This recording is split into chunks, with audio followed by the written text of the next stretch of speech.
action for another day of the week. Welcome to the Friday edition of Chasing That Paper, presented by VegasInsider.com. Got a great big show for you guys today, all over Major League Baseball board today. No hockey, of course. Still touching on a little bit of NBA.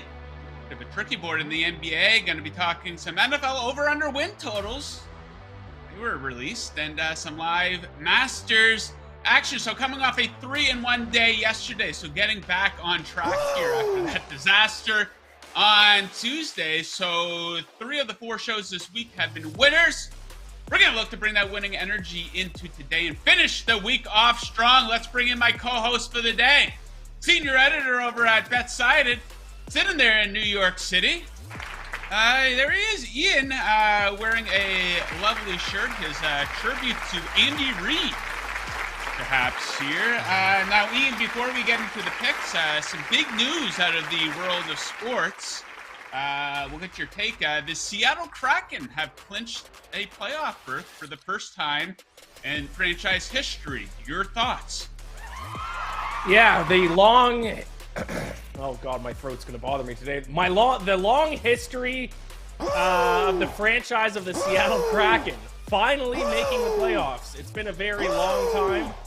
Okay, it's been a long time. I'm glad to see the Seattle Kraken and their fans who have suffered for a very long time finally getting some playoff hockey. And Joe, this shirt was actually a tribute to Victor Hovland's shirt yesterday. I don't know if you saw the shirt he was wearing at the Masters yesterday, but this is the closest I have to it. It is my summer sex shirt. So I'm officially declaring winter over. It is spring. It is summer. Very excited. Yeah, sex shirt. Shirts designed to be worn during sex, right? Anti-chafing material. Ian, a little congested this morning, woke up and did a wake and bake. He was hitting the bong, so hopefully that doesn't impact his performance too much on the program here today. All right, that's enough small talk. Let's get right into the action. We're going to start things off in Major League Baseball. Decent start for yours truly in Major League Baseball, up a couple of units, so let's keep that going with a winner here tonight. San Francisco Giants home opener. Late afternoon game with the Royals in town. Alex Cobb gets the call. I'm going to take him to go over a strikeout total of 5.5. Good looking bet here. So Cobb topped this number in his season debut at Yankee Stadium on just 76 pitches. Put up some especially impressive K totals at home in 2022. He had 7 or more Ks on 7 different occasions at Oracle Park, whereas ERA was around 2.5 runs lower compared to on the road. Good matchup for him versus a Royals team that comes into action today, ranked 7th with the 7th highest K percentage, and Kansas City dead last in OPS. So don't be surprised to see him stick around long into this game, giving him ample opportunity to top 5.5 strikeouts. All right, Ian, your first bet of the day. What are we looking at? First bet of the day, we're jumping right into it, Tito, are we? Here we go. Rays minus 1.5 against the Athletics. Usually brings the camera on me really quick, but I guess we're going right to the graphic here. Rays, hottest team in baseball this season, so I'm just going to ride the hot streak here. First in OPS at 890, second in team ERA, first in run differential at plus 31. So I'm just going to keep riding this hot team, especially today, because they're going to face Ken Waldachuk. Who is not a very good pitcher. I'm going to be honest. He had a pretty rough first start, gave up 9 hits and 6 earned runs on 5.2 innings pitched. And that might just not be a one-game outlier here, because in spring training, he had a 10.54 ERA. That's not good. So I'm going to go ahead and back the hottest team against the worst team in the A's, a team that we should just fade, a team that's 26th in OPS and 27th in run differential. Give me Tampa Bay on the run line, minus 1.5. Indeed. Producer Tito hits from the bong this morning as well. So let's hope his performance improves here a little bit. Okay, let's keep rolling here. Major League Baseball. We got the Brewers playing host to the Cardinals. I'm going to take the Brewers' first 5 run line in this one. That one's coming in at minus 110, so they need to be leading at the end of 5 innings to win this bet. Brandon Woodruff on the mound, and he has absolutely owned Cubs hitters. They have 144 combined at-bats against him, but just a 565 OPS with 0 home runs and only 5 extra base hits in 144 at-bats. Now, Woodruff got off to a strong start in his season debut, allowing a 1 across 6 with 8 strikeouts. He posted a 2.06 ERA at home last season. His counterpart tonight, Jack Flaherty, held the Blue Jays hitless across 5 innings in his debut. Here's the problem, though. He allowed 7 walks, and he hit some poor motherfucker with the ball, too. So no control whatsoever for Flaherty. And he's facing a Brewers offense that is smoking hot. White hot. 9, 10, 9, and 7 runs scored in their last 4 games. Give me the Brew Crew. First 5 run line. Ian, what do we got next? There we go. Yeah, I need my FaceTime, Tito. Please. I need as much FaceTime as possible on this beautiful camera. Oh, yes, great face. Okay, that makes up for it a little bit, Tito. Thank you for that. Yeah, my next pick here in baseball, I'm going to unfortunately fade my Blue Jays. I'll take the LA Angels minus 125 in this spot. I'm just not ready to trust Chris Bassett. He got absolutely smoked in his first start of the season. 9 earned runs and 3.1 innings pitched. Which this might not be a good sign because he also had a bad spring training, 5.6 ERA in spring training. So I'm concerned about Chris Bassett. I'm going to fade him until he turns in a strong performance. And the Jays will be taking on lefty Patrick Sandoval. And the Jays have struggled against lefties, not just this season. They're 20th in OPS through the first week of the year against lefties. But last year, that was a little bit of a weakness for them as well. They smashed right-handed pitchers, but struggle a little bit against lefties. Patrick Sandoval, I'm going to have a take here on this show. Patrick Sandoval might be the most underrated pitcher in Major League Baseball. How about that? 2.91 ERA last season. Did not get any respect. 0 Cy Young votes. He had a great first start against the A's this year. That is blasphemous. No, it's not. It's not blasphemous. That is blasphemous. I think this pitcher is underrated in the betting market. I'm going to back Patrick Sandoval and the LA Angels, the most underrated pitcher in baseball, against my Toronto Blue Jays. Oh my God. Now, you know, Ian's just completely baked out of his mind, probably totally hungover too. In our pre-show meeting, he seriously asked producer Tito and I, we laughed in his face, why didn't Patrick Sandoval get any Cy Young votes last year? Because he's Patrick Sandoval. Why? That is blasphemous. Fine. He is blasphemous. Thank you. All right, let's keep on rolling here. Another first 5 bet. A nice-looking game, not a nice-looking starting pitching matchup. The Padres and the Braves. First 5 total set at 5. Boom! Absolutely love the over on this one. So similar angle that we played last Friday, and that's fading Nick Martinez here, who gets a start for San Diego. This guy isn't meant to be a starter. Split time between the bullpen and the rotation last season. As a starter last season, he had a 4.30 ERA with a 5.16 FIP. Much more effective out of the pen, but he did pick up where he left off in his season opening start on Friday versus the light-hitting Rockies. They knocked him around pretty good, scored 4 runs against them. Now his counterpart tonight, Jared Schuster for the Braves. Do we have any Jared Schuster fans watching the program today? This guy's not meant to be in the big leagues. This guy's meant to be in AAA. He was actually sent down to AAA after getting smacked around versus the light-hitting Nationals in his season debut. But he's back up here due to an injury to Colin McHugh. Schuster allowed 11 base runners and allowed 4 earned runs in that game versus the Nats. He walked 5 hitters in that game. Both offenses here absolutely raking early in games. Both in the top 10 in OPS and innings 1 through 5 this season. Atlanta at an impressive second. Give me first 5 over 5 Padres, Braves. Ian, over to the course. You got a prop for us. What are we looking at? Yeah, we can't do all MLB on the show, so let's sprinkle a little NBA prop bet here. It is the Warriors. It is the Sacramento Kings. I'm going to take Steph Curry over 4.5 threes made at even money. He gets to take on a Kings team that is 26th in the NBA in opponent three-point field goal percentage, allowing teams to shoot 37.2% from beyond the arc this season. Even worse lately, allowing teams to shoot 40.8% from three-point land over their last 3 games. Steph Curry has faced this Kings team 3 times already. He's averaging 5.66 made threes in those games, and he's also soared over this number in 3 of his last 4. He made 8, and then he made 7. And then he had kind of an outlier 2 for 14 performance against the Nuggets, which was ugly. But then 6 again in his last outing. So I like Steph Curry, especially at even money here, over 4.5 threes against the Kings.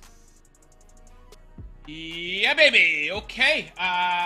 We're on to my final bet of the day. A bet that I absolutely love. Jose Urena on the bump at Coors Field. So the question becomes, how do you fade Jose Urena? Well, you look at all the options, and the best option, according to me, is take over 1.5 walks for Urena. Somehow this is available at even money.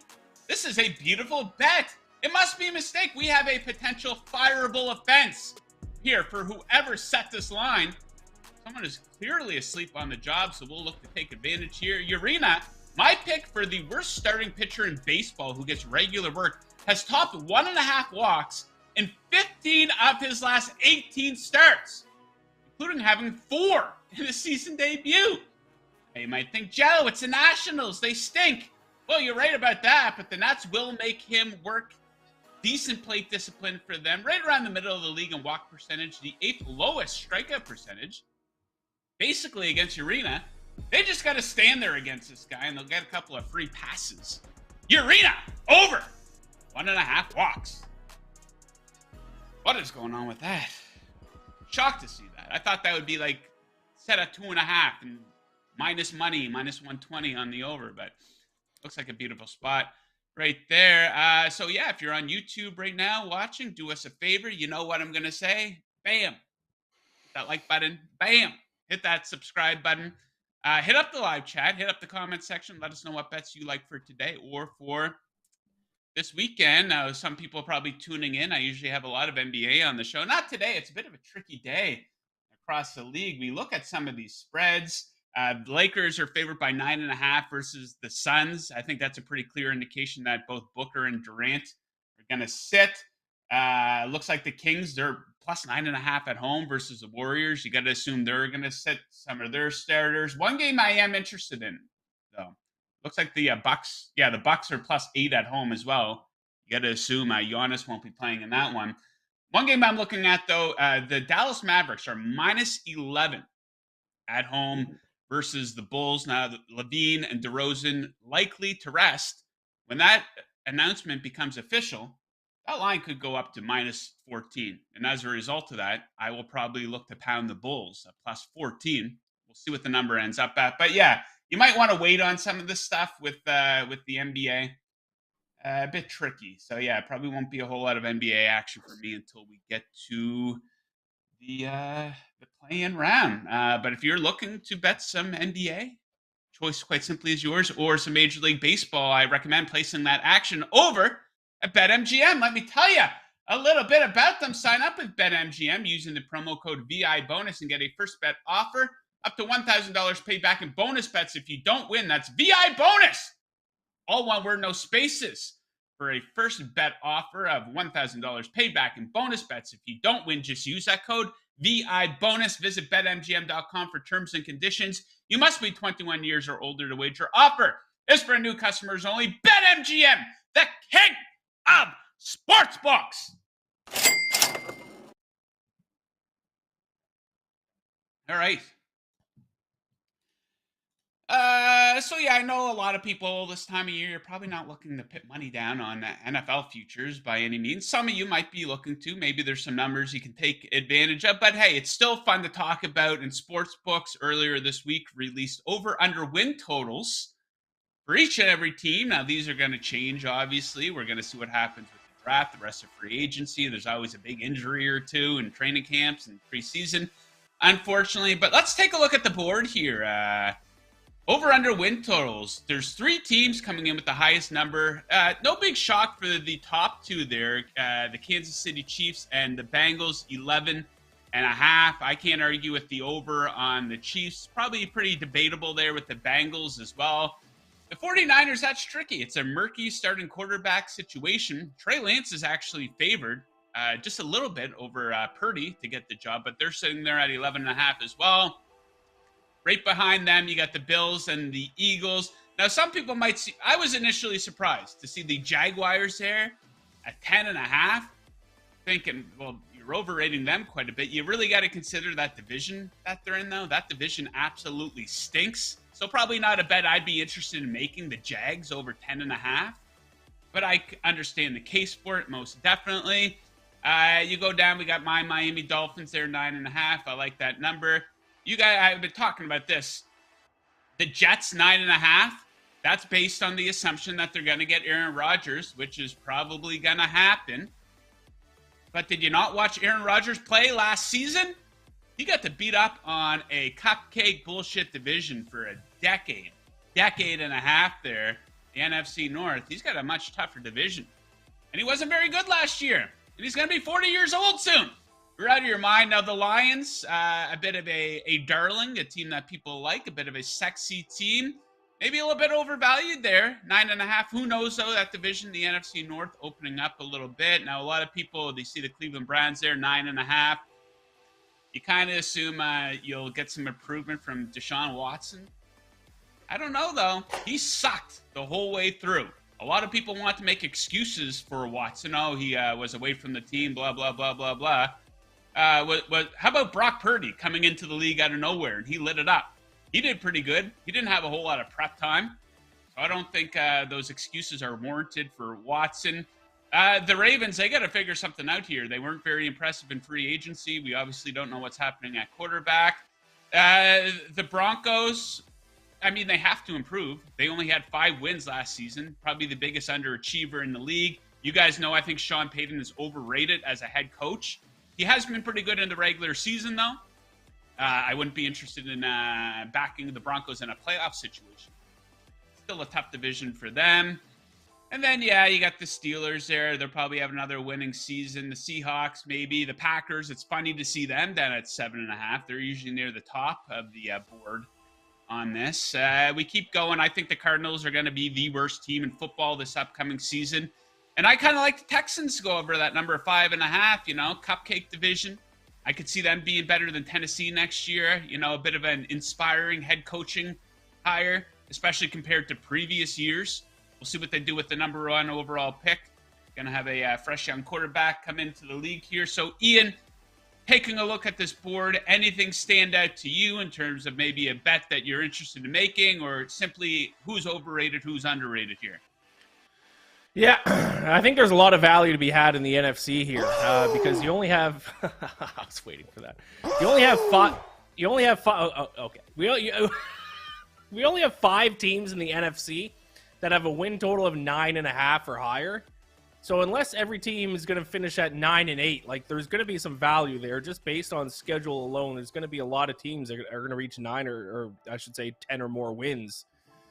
So if I'm looking at some value, I mean, make fun of my Falcons all you want, but 7.5 with the moves that they made in this offseason, this team has already significantly gotten better. Added Jesse Bates at safety, Calais Campbell at defensive end, brought in the Saints defensive coordinator. Their defense is going to be a lot better this year. Hopefully Desmond Ridder takes a step forward. So like I said, make fun of him all you want, but I actually do like the over on that Falcons win total. Cowboys 9.5. I kind of like the over on that one too. There's value to be had in the NFC. The AFC as a whole kind of scares me. I'd be looking to take some overs on some NFC teams, though. It'll be interesting to see how the Rams look, from the outside looking in. It kind of looks like they're just fully committing to a rebuild. You would assume that when they trade Jalen Ramsey. They don't have anything coming up in the draft. Obviously, they traded their pick this year to the Lions, but they will have Matthew Stafford and Cooper Kupp coming back. Now, Stafford kind of looked like shit, if we're being totally fair, before he got injured this season. But yeah, I kind of think they're committing to a rebuild. So it'll be interesting to see what happens with the Rams. Yes. Yeah, to assume a guy like McVay just isn't going to give up, though. So yeah. We got a long way to go before we get to the NFL season. But we put up a poll on the Vegas Insider Twitter feed this morning. So the top 3 teams there at 11.5. These teams have the highest over-under win total for the upcoming season. Which is the best bet to go under? Now, it's no shock. The 49ers, 11.5, 54.4% of the vote. That doesn't surprise me, and I think that's almost entirely because of the quarterback position. Pretty big question mark. Even when they do figure out who's going to play, what's to say Brock Purdy can recapture that magic? Are they willing to take on some growing pains with Trey Lance if he is going to be the guy? He's a small favorite to get that starting job, by the way. I saw the odds for that the other day. I think a lot of that has to do with Purdy getting surgery there. But yeah, I would agree with that, the 49ers. Now, the Bengals haven't had a great free agency. but I would go with the 49ers. You can't really knock the Kansas City Chiefs, right? So, Ian, who would your vote go to here? I'd actually go with the Bengals. Statistically, they Okay. actually weren't that good of a team last year. They won a lot of games that could have been coin flips. A lot of those coin flip games kind of went their direction. Statistically, they were like a slightly above average team. So, yeah, I think the 49ers are the obvious choice because the question's a quarterback, but I kind of like the under on that Bengals total too. Okay, let's switch gears here, Ian, and check in on the Masters here. A live check-in. You won't get this anywhere else on the internet. Nope. I will tell you that live right now. Brooks Koepka. I wouldn't say he's starting to run away with it, but he's starting to create a bit of distance. He's up to -10 here. He's -3 about to hit on a the bird day. shot right now. He Yeah, might get through to -11. already. So he's on a nice roll here. Hovland and Rahm right behind him. Jason Day. Jason Spieth making a little bit Jordan of Spieth? a run here. Spieth. What did I call him? Did I call him the wrong name? We call him Jason Yeah. Spieth. Jason Spieth. Whatever. Spieth. Whatever. Give me a break. So here's kind of what I'm getting at, and I'm gonna pick on you a little bit here. So, and you weren't the only one doing this, but coming into the Masters, and we're not even 2 rounds through the thing. We're not even a round and a half through the thing, but a big storyline coming into this one was how would the live golfers perform on this course. Now, a lot of the PGA snobs out there were discounting these guys, looking to fade some of these guys, yourself included. Now we see Koepka here. We've seen him have success in majors before. Excellent start. Are you willing to walk your opinion back a little bit on the live golfers? No, not really, to be honest, because Brooks Koepka is leading for sure, and I actually did say that if there was one live golfer that I think might do all right would have been Koepka because he actually won last week's live event, so he was in some kind of good form heading into this event. But I mean, there's still a ton of guys from live who aren't playing well at all. Garcia's missing the cut, Harold Varner's missing the cut, Oosthuizen's going to miss the cut. I mean, Bubba Watson has been terrible. And the guys I did bet on to miss the cut are all looking like they're going to miss the cut, except for Mickelson. I got to give credit to Mickelson, though. He looks, I don't know if you've seen him, Joe, but he looks like a skeleton. He looks very strange. Yeah, he looked unusual.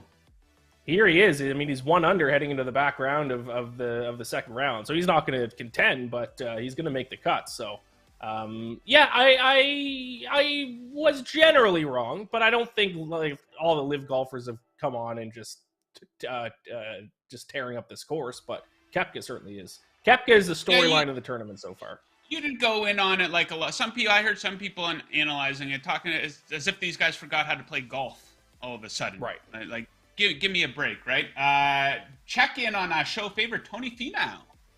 And they're at -3 through 3 today, even for the day. So Finau, favorite of a true chasing that paper darling. So Ian, based on what we saw yesterday and what we're seeing in terms of odds, live odds that are being offered, any bets worth placing here today?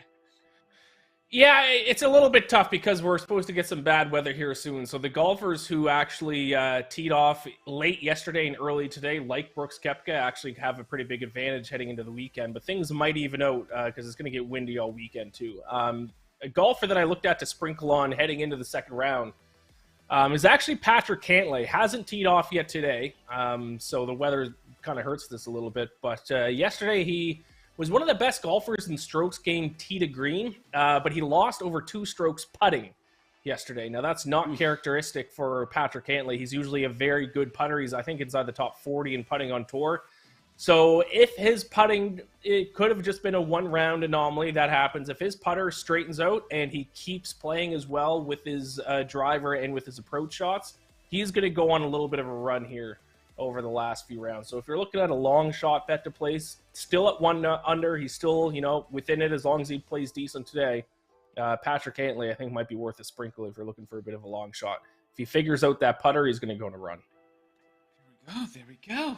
You swinging the clubs yet this year, or what, Ian? No, I'm in a golf league that's at a simulator. So I've been playing a lot of simulator golf, but I haven't gotten out to an actual golf course yet. It's It's not the easiest thing in the world in New York to do. Yeah, the driving range by my house opens up today. Probably won't get out today, but next week. There you go. I'll be there. Looking forward to improving the all golf game. So yeah, lots going on in the world of sports. Of course, UFC 287 going down tomorrow in Miami. Now, Ian was on the show with me on Wednesday. We have a video up on the Vegas Insider YouTube channel.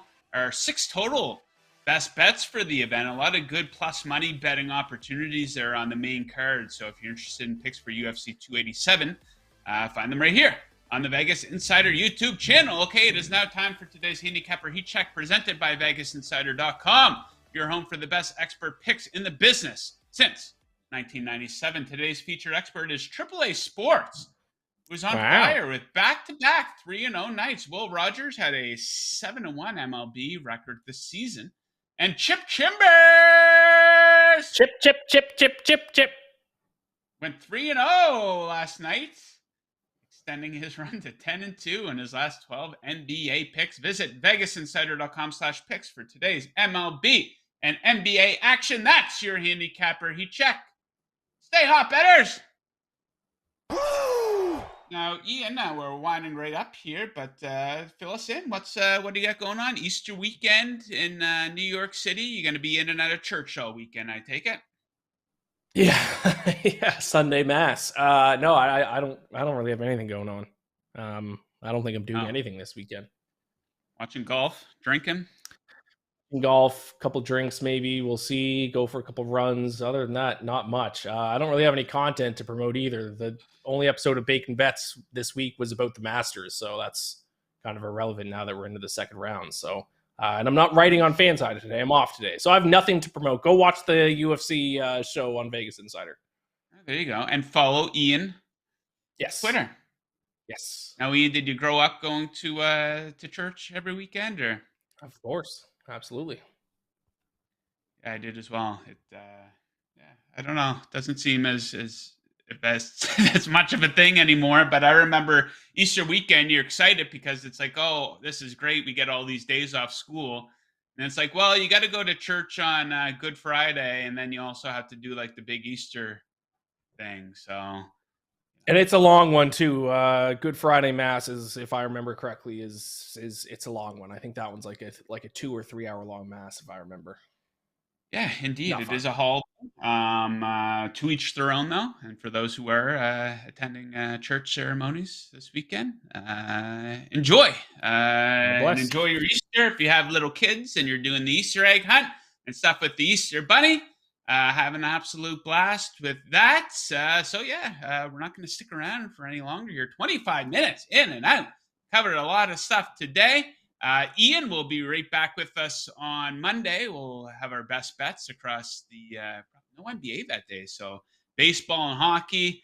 We'll do a little recap of the Masters and the UFC as well. And yeah, that does it for today. So we thank Ian for joining us. We thank producer Tito for producing. Any closing words, Ian? No. No? Okay, we'll leave it at that. And we thank you, dear viewer, for checking us out today. Best of luck with your bets tonight, unless, of course, you are fading us. And as always, keep chasing that paper. Yeah! Woo!